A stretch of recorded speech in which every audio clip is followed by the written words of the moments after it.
In the glittering maze of Golden Age Hollywood, where careers crumbled faster than sandcastles and scandals buried legends overnight, one man stood untouchable for over 3 decades. Cary Grant didn't just survive the machine that devoured stars. He mastered it. Behind that perfect smile and effortless charm lay a carefully constructed fortress of secrets, strategies, and survival instincts that kept him at the top while contemporaries fell into obscurity.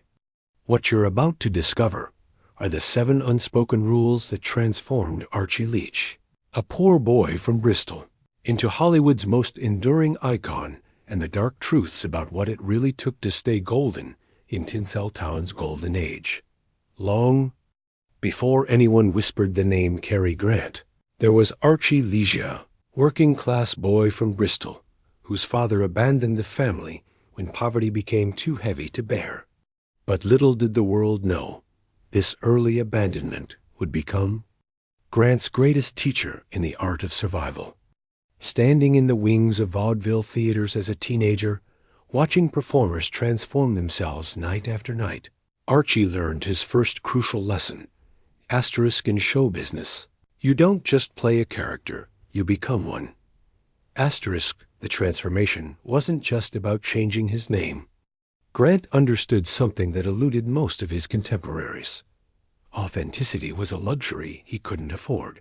While other actors clung to their real personalities, Grant methodically constructed his public persona like an architect designing a skyscraper. Every gesture was planned, every smile calculated, every word chosen for maximum impact. Those who worked with him in the early days remember how he would study himself in mirrors for hours, perfecting the tilt of his head, the arch of his eyebrow, the casual way he lit a cigarette. His dressing room was filled with photographs, not of family or lovers, but of himself in different poses, different expressions, different versions of the man he was becoming. But here's what the studio heads never realized. Grant wasn't just creating a character for the screen. He was building a fortress around his true self, a fortress so impenetrable that even his closest friends would later admit they never truly knew the real Archie Leach. This wasn't vanity, it was survival strategy at its most sophisticated. First rule that would govern Grant's entire career, crystallized during those early days. Master the art of controlled revelation.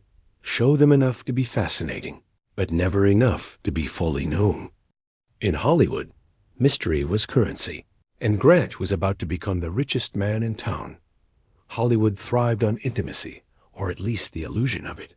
Stars were expected to bare their souls to columnists, to treat fans like family, to blur the lines between public and private.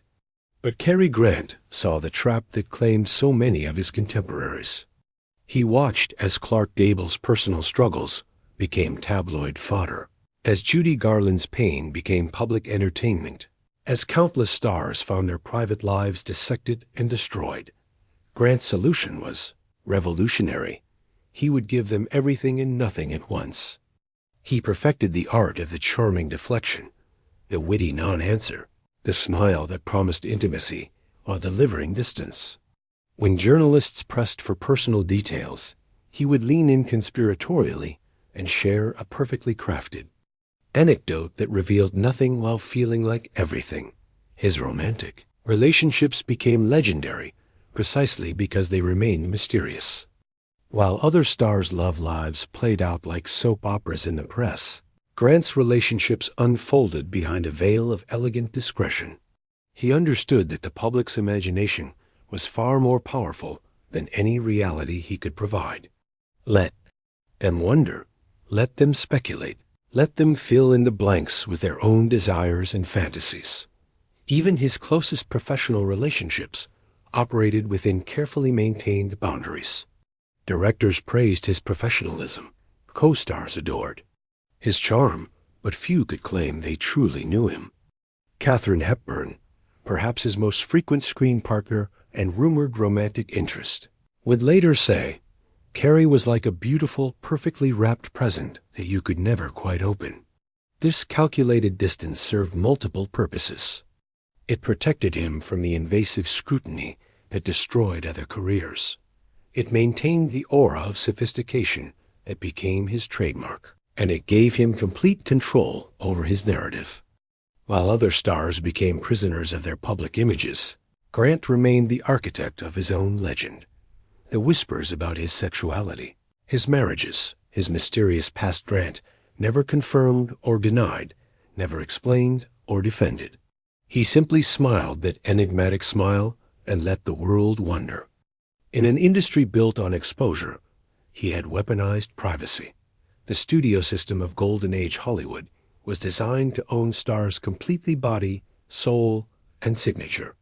Actors were property, bound by contracts that controlled everything from there. Romantic relationships to their breakfast choices. Most stars either surrendered completely or fought the system until it crushed them. Cary Grant chose a third path. He would play the perfect studio player while secretly engineering his own liberation. From the moment he signed with Paramount, Grant understood the rules of engagement. He delivered exactly what the studio wanted. Box office success, scandal-free headlines, and the kind of sophisticated charm that made executives' wallets happy. But behind the scenes, he was studying every contract clause, every legal loophole, every weakness in the system that held him. While his contemporaries complained about unfair treatment or rebelled openly, Grant remained the model of professionalism. He arrived on set prepared, treated everyone with courtesy, and never gave the studio heads reason to doubt his loyalty.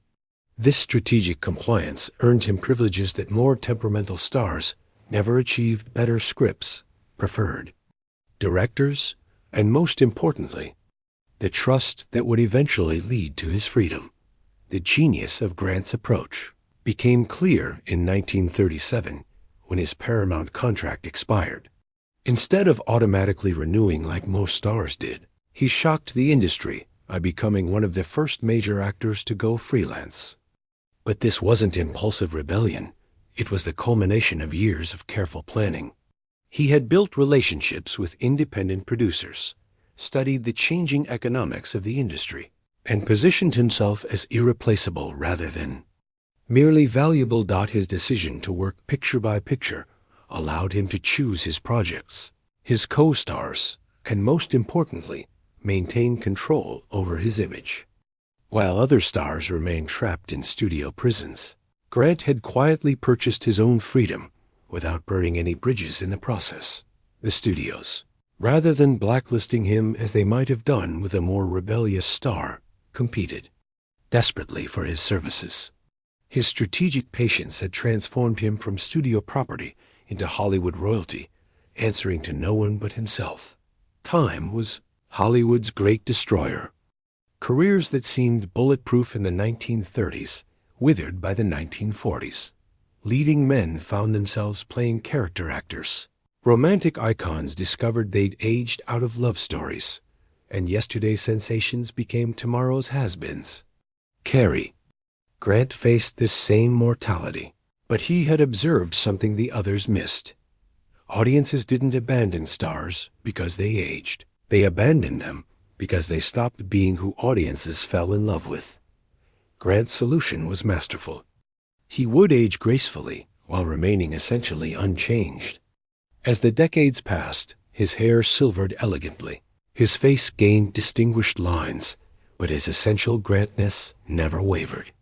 The sophisticated charm that made him irresistible in the 1930s simply deepened with maturity, like fine wine. Improving with age, this wasn't accidental. It was strategic. Grant understood that his appeal wasn't based on conventional leading man looks, but on something more intangible. An attitude, a way of moving through the world, a quality that transcended physical appearance. While other actors relied on youth and beauty, Grant had built his career on timeless sophistication. He adapted his roles to his age without ever seeming to compromise. In his 40s, he played romantic leads with an added layer of worldly experience. In his 50s, he brought gravitas to light comedies and depth to thriller roles. Each decade saw him evolve the Grant persona while keeping its core completely intact. Perhaps most cunningly, he made his age an asset rather than a liability.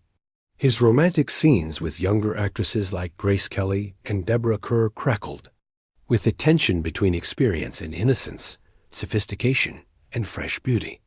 Audiences didn't see an aging actor trying to recapture youth. They saw a man who had transcended the need to be young. Even his retirement, when it came, was perfectly timed. Rather than declining slowly in lesser roles, he bowed out at the height of his powers, leaving audiences wanting more. His final rule of aging in Hollywood: leave them before they leave you, but make sure they never stop wanting you back. In Hollywood's golden age, romantic relationships weren't just personal matters. They were career moves, publicity strategies, and sometimes survival tactics. Cary Grant understood this better than most, approaching his romantic life with the same calculated precision he brought to his professional choices. But little did the world know, his 5 marriages and numerous high-profile relationships weren't signs of romantic failure. They were carefully orchestrated moves in a larger game of image, management, and personal protection. Grant's first marriage to actress Virginia Cherrelle seemed like a typical Hollywood romance, but insiders knew better. Cherrelle provided him with the perfect cover, a beautiful, socially acceptable wife who helped establish his heterosexual credentials in an industry that was increasingly paranoid about its stars' private lives. When the marriage dissolved quickly, Grant emerged, looking like the wounded romantic hero rather than the calculating strategist he actually was. His relationship pattern became clear to those who watched closely. He chose women who enhanced his image while requiring minimal emotional investment. Heiress Barbara Hutton brought him social legitimacy and wealth by association. Actress Betsy Drake provided intellectual companionship and helped him explore interests like LSD therapy that added to his mysterious allure. Each relationship served multiple purposes: protection, enhancement, and carefully managed publicity. But perhaps his most strategic relationship was with his own mystery. Grant never fully committed to any narrative about his love life. Were his marriages real or convenient? Was he the great romantic or the eternal bachelor? The ambiguity wasn't accidental. It was armor. By keeping everyone guessing, he protected himself from both scandal and the suffocating expectations of traditional Hollywood domesticity. His rumored relationship with Randolph Scott, with whom he lived for several years, demonstrates his masterful handling of dangerous territory. Rather than deny the relationship or hide from speculation, Grant treated it as just another aspect of his fascinating, unknowable persona. The rumors added to his mystique rather than threatening his career, a transformation only possible through the most careful management. While most Hollywood stars were content to let studio publicity departments craft their images, Cary Grant recognized that narrative control was the ultimate power in an industry built on stories. Long before modern celebrities hired teams of publicists and image consultants, Grant was operating as his own brand manager, carefully curating every story, every interview, every public appearance to serve his larger strategic goals. Grant's genius lay in understanding that the most powerful stories were the ones that seemed to happen naturally.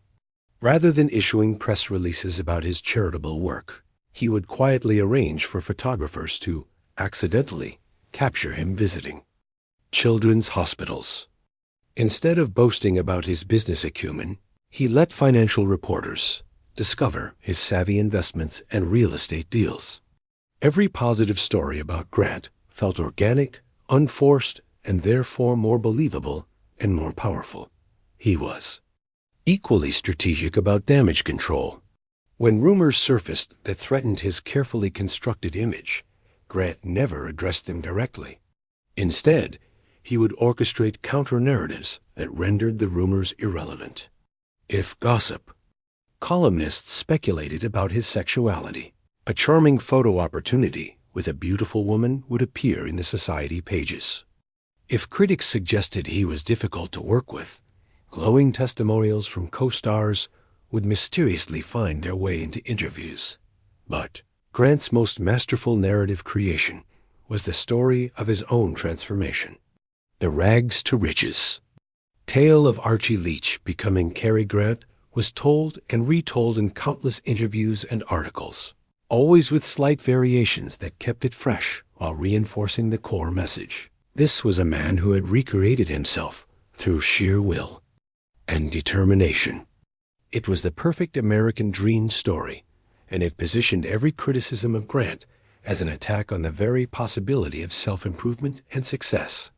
Most importantly, Grant understood that controlling the narrative meant controlling the timeline. He released personal information strategically, timing revelations to maximum advantage. A childhood memory would surface during a career low point to generate sympathy.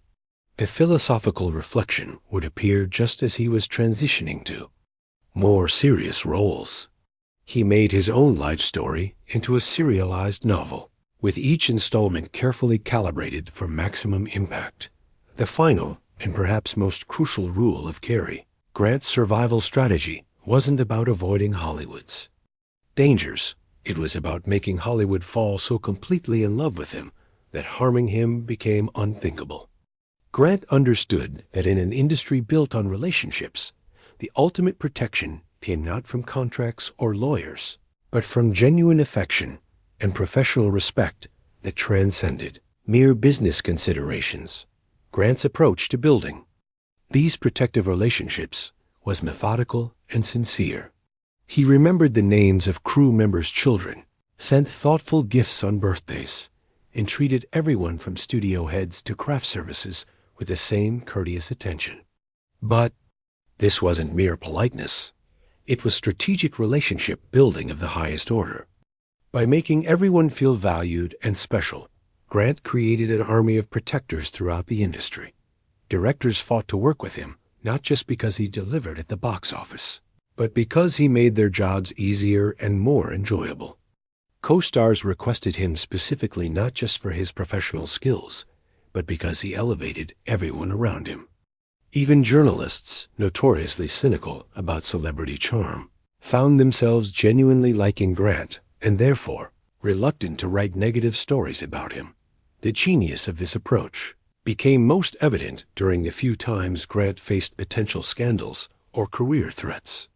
In each case, the industry closed ranks around him, not because they were ordered to, but because they wanted to protect someone they genuinely cared about.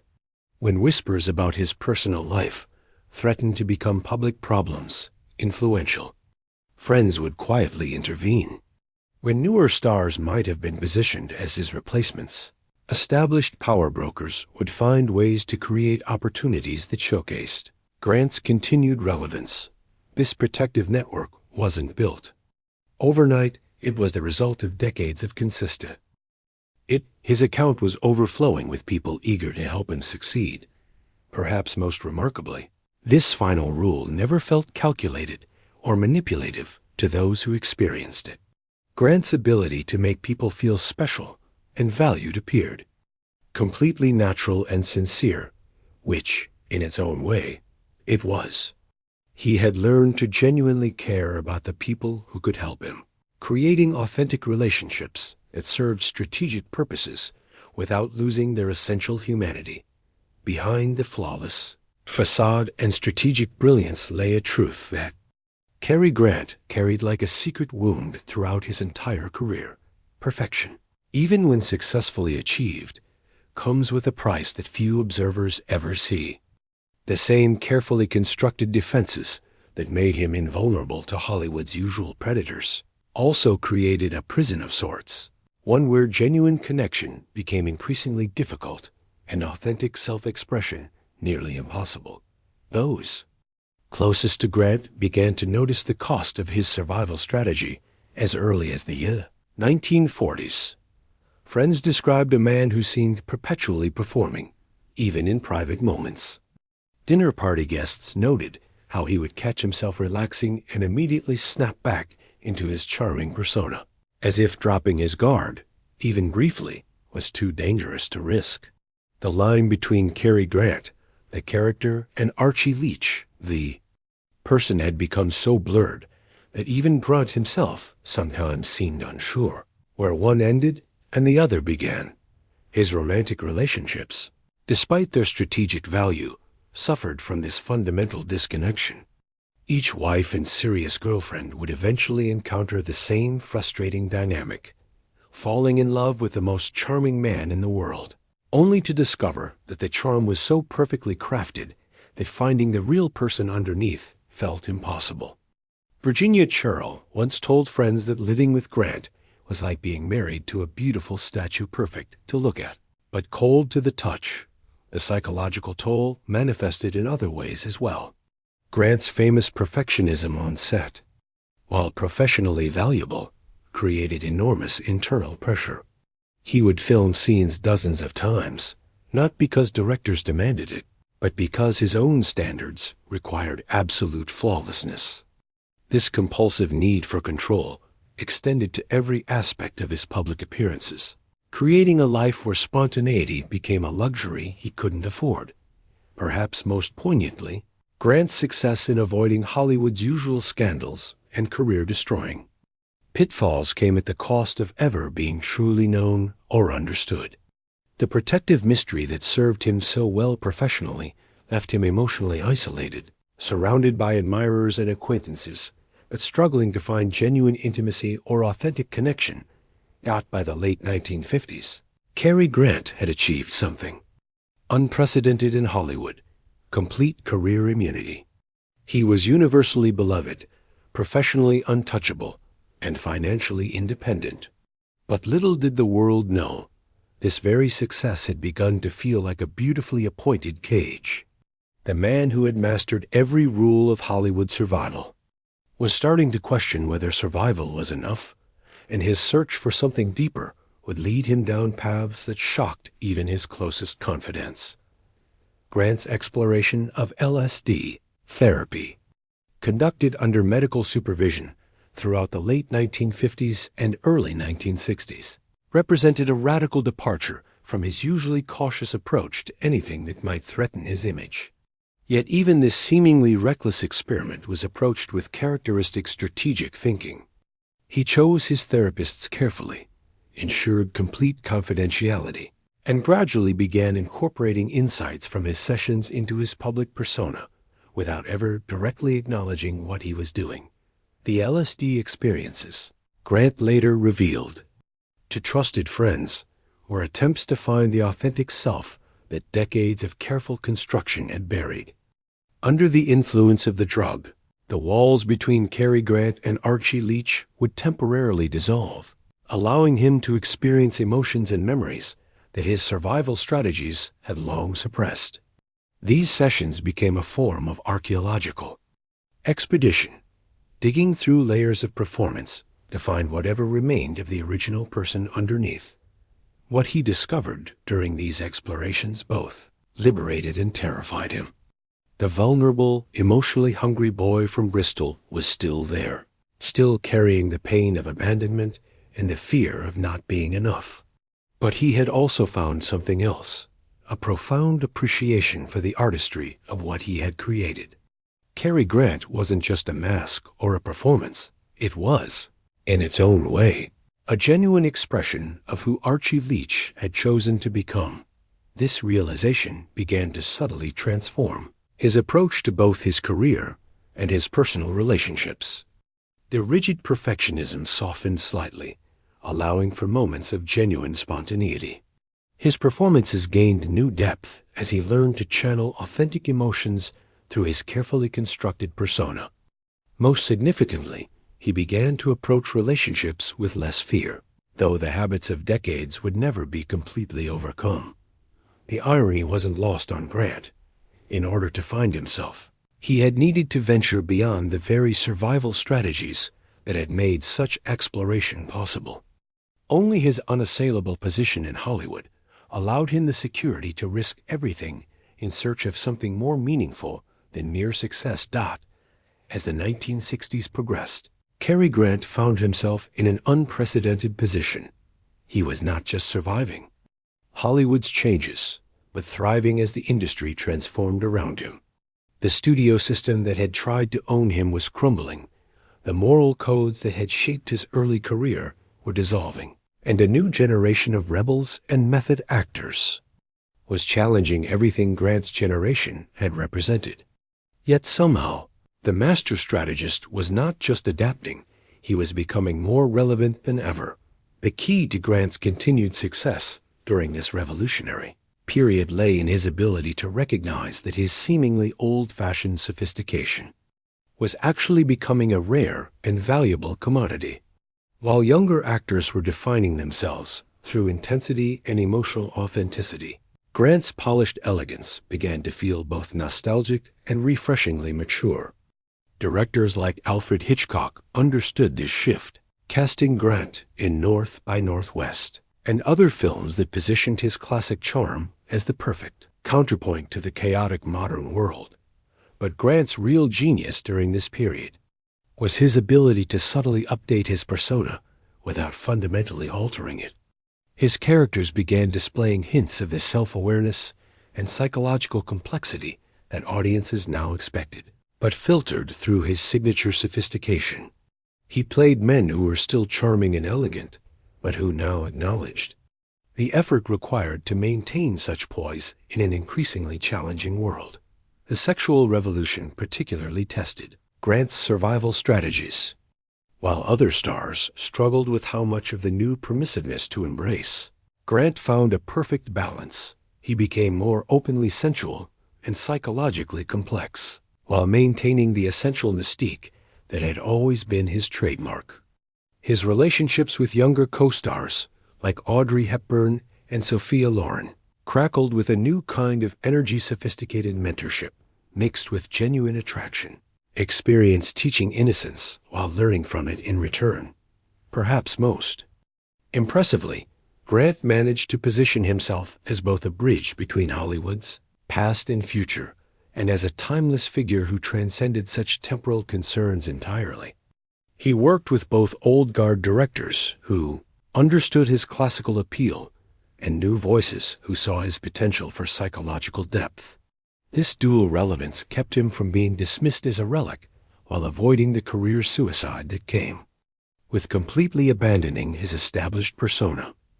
The changing industry that destroyed many of his contemporaries became, through careful navigation, another opportunity for Grant to demonstrate his adaptability and enduring appeal.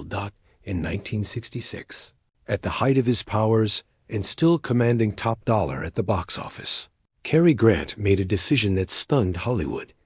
He announced his retirement from filmmaking. The man who had mastered every rule of survival was about to demonstrate, perhaps, his most sophisticated strategy, yet the art of leaving while everyone still wanted more. But little did the world know, this wasn't a spontaneous decision, but the culmination of years of careful planning and psychological preparation. NT, genuine relationship building. Grant had invested so much goodwill throughout Hollywood that by the time he needed to draw on, Grant had observed too many legends who stayed too long watching in horror as careers that had defined excellence slowly devolved into parody or irrelevance. He had seen friends and colleagues cling desperately to roles that diminished their legacies, had witnessed the gradual transformation of icons into caricatures of their former selves. The strategic thinker in Grant recognized that in Hollywood, as in war, knowing when to retreat was often more important than knowing how to advance. The decision to retire after Walk, Don't Run wasn't arbitrary, it was strategic perfection. At 62, Grant was still handsome, still charming, still commanding leading man roles without any hint of desperation or age-inappropriate casting. He had reached that perfect moment when audiences still believed he could do anything, before time forced him to accept limitations or compromises. By leaving then, he ensured that Cary Grant would remain frozen in collective memory as the pinnacle of sophisticated masculinity. But retirement for Grant didn't mean withdrawal. It meant transformation into something even more powerful, a living legend. Free from the demands of maintaining a career, he could now cultivate his image more selectively and deliberately. His rare public appearances became events. His occasional interviews were treasured glimpses of Hollywood royalty, and his very absence from screens made his existing films more precious and his persona more mythic. The financial benefits of this strategy were immediate and long-lasting. Without new performances to potentially disappoint or diminish audience expectations, Grant's existing body of work appreciated in value. His films played constantly on television, introducing new generations to his charm while reinforcing his legendary status with existing fans. He had transformed himself from a working actor into a brand that would generate income and admiration indefinitely. Most cunningly, retirement allowed Grant to finally achieve something that had eluded him throughout his career. He could be selective about his public persona without the pressure of promoting current projects. The man who had always been fascinating but unknowable could now choose exactly how much of himself to reveal, when to reveal it, and to whom. In the decades following his retirement, Cary Grant revealed the final masterstroke of his survival strategy. He had been constructing not just a career, but a legacy designed to outlast mortality itself. While other retired stars faded from public consciousness or watched their reputations diminish, Grant actively curated his place in Hollywood history with the same meticulous attention he had once devoted to perfecting his on-screen persona. Grant's approach to legacy building was characteristically sophisticated. Rather than desperately seeking attention through tell-all memoirs or controversial statements, he became increasingly selective about his public appearances, making each one feel like a special gift to his audience. His rare interviews were masterclasses in saying just enough to remain fascinating while revealing nothing that could diminish his mystique. When he did speak publicly, it was often to praise others, directors, co-stars, writers in ways that elevated his own reputation through demonstrated generosity and wisdom. The genius of Grant's post-retirement strategy became clear in his relationship with film historians and critics. Instead of fighting against scholarly analysis of his work, he encouraged it, providing just enough cooperation to ensure serious consideration of his artistic contributions while maintaining enough mystery to keep the analysis interesting. He understood that academic respect would provide a different kind of immortality than popular affection, and he cultivated both with equal care. His business ventures during this period, including his involvement with the MGM Board of Directors, demonstrated another aspect of his legacy planning. Grant positioned himself not just as a former star, but as an industry elder statesman whose opinions and insights carried weight in Hollywood's ongoing evolution. This transition from performer to power broker ensured his continued relevance, even as his performing days receded into history. Perhaps most importantly, Grant's later years revealed the psychological benefits of his survival strategies. Unlike many of his contemporaries who struggled with retirement and irrelevance, Grant seemed to genuinely enjoy his post-career life. The same emotional discipline that had protected him during his performing years now allowed him to savor his achievements without being consumed by nostalgia or regret.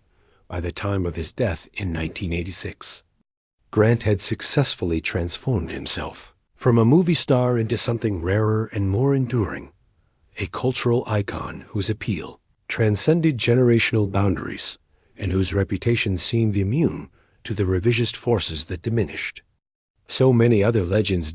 In an age of social media transparency and 24-hour celebrity coverage, Cary Grant's survival strategies might seem impossible to replicate. Yet little did today's entertainment industry know the core principles that protected and elevated Grant remained remarkably relevant, though they require translation for the modern media landscape. Contemporary stars who have studied Grant's playbook, whether consciously or intuitively, have discovered that his essential insights about image management, relationship building, and strategic mystery remain as powerful as ever. The first lesson modern celebrities can learn from Grant is the importance of controlling narrative pace. In an era where every moment of a star's life can be instantly broadcast to millions, Grant's principle of controlled revelation becomes even more crucial. Stars who understand this concept, like Ryan Gosling or Emma Stone, reveal personal information strategically, maintaining enough privacy to remain mysterious while sharing enough to satisfy public curiosity. They understand that in the attention economy, scarcity creates value. Grant's emphasis on professional relationships over personal publicity also translates perfectly to the modern era. Contemporary stars who prioritize being beloved by their colleagues, from directors and co-stars to crew members and industry executives, find themselves with the same protective network that shielded Grant throughout his career. When scandals or controversies arise, these relationships provide both emotional support and practical protection that no amount of money or legal representation can match. The evolution of Grant's persona over decades provides a template for longevity that's particularly relevant in today's rapidly changing entertainment landscape. Modern stars who successfully adapt their images to reflect maturity and changing times, like Leonardo DiCaprio's transition from teen heartthrob to serious actor, or Jennifer Aniston's evolution from sitcom star to film actress, are following Grant's model of growth without fundamental change. Perhaps most crucially, Grant's understanding that authenticity and strategic thinking aren't mutually exclusive offers a solution to one of modern celebrity culture's central dilemmas. Today's stars who seem most genuine people, like Tom Hanks, Meryl Streep, or Denzel Washington, have actually mastered Grant's technique of allowing authentic qualities to shine through carefully managed public personas. They've learned that being real in public doesn't mean being unfiltered or unstrategic. The technological tools may have changed, but the fundamental challenge remains the same: how to maintain a successful public career while preserving private selfhood, how to give audiences what they want while protecting what you need, and how to build something lasting in an industry designed to consume everything it touches.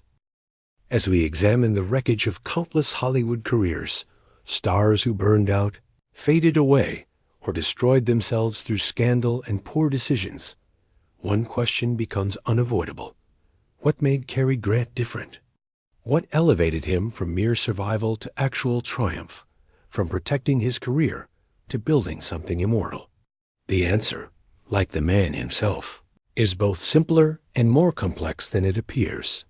The fundamental difference between Grant and virtually every other star of his era was his understanding that Hollywood success wasn't about being the most talented, the most beautiful, or even the most lucky. It was about being the most strategic.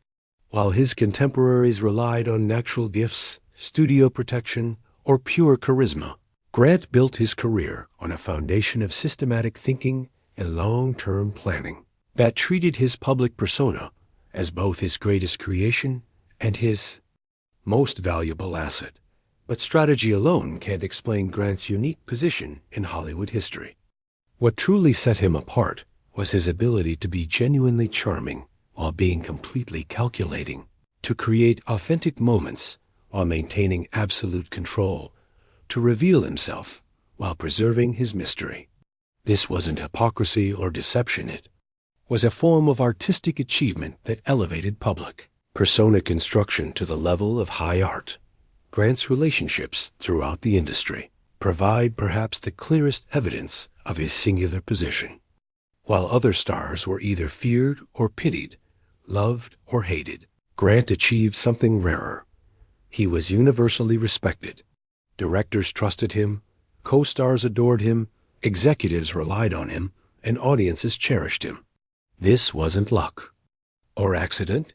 It was the result of treating every professional interaction as both a human connection and a strategic opportunity. The psychological dimension of Grant's uniqueness becomes clear when we examine his response to Hollywood's inherent instability, and cruelty. Where others reacted with bitterness, desperation, or destructive rebellion, Grant responded with increased sophistication and deeper strategic thinking. Rather than allowing Hollywood's harshness to diminish him, he used it as a gymnasium for developing stronger survival skills and more refined protective strategies. Perhaps most remarkably, Grant managed to achieve something that might be impossible in today's media environment. He became genuinely unknowable while remaining completely accessible. Audiences felt they knew him intimately, yet no one, not wives, friends, colleagues, or journalists, could claim to fully understand him. This paradox created a fascination that outlasted his career and continues to this day. In the end, what made Grant different wasn't any single quality or strategy, but rather his ability to synthesize all his survival techniques into something that transcended mere career management, a work of art that happened to be a human life. Nearly 4 decades after his death, Cary Grant remains Hollywood's most fascinating unsolved puzzle. Biographers continue to write about him. Film scholars endlessly analyze his performances, and new generations of audiences discover his films and find themselves drawn into the same web of charm and mystery that captivated moviegoers for decades. The question that haunts everyone who studies Grant is simple yet profound. Who is he really, and why does it still matter? The persistence of Grant's mystique isn't accidental. It's the ultimate validation of his survival strategies. By refusing to be fully known or completely understood, he created something rarer than mere fame: genuine immortality. Other stars from his era have been explained, analyzed, and ultimately diminished through complete biographical revelation. But Grant's careful preservation of mystery has kept him perpetually fascinating, forever just out of reach of final interpretation. Modern audiences discovering Grant's films often report the same sensation that captivated viewers in the 1930s, 40s, 50s, and 60s. The feeling that they're watching someone who exists on a different level of sophistication and self-possession than ordinary mortals. This isn't nostalgia for a bygone era. It's recognition of something timeless and aspirational that transcends historical period.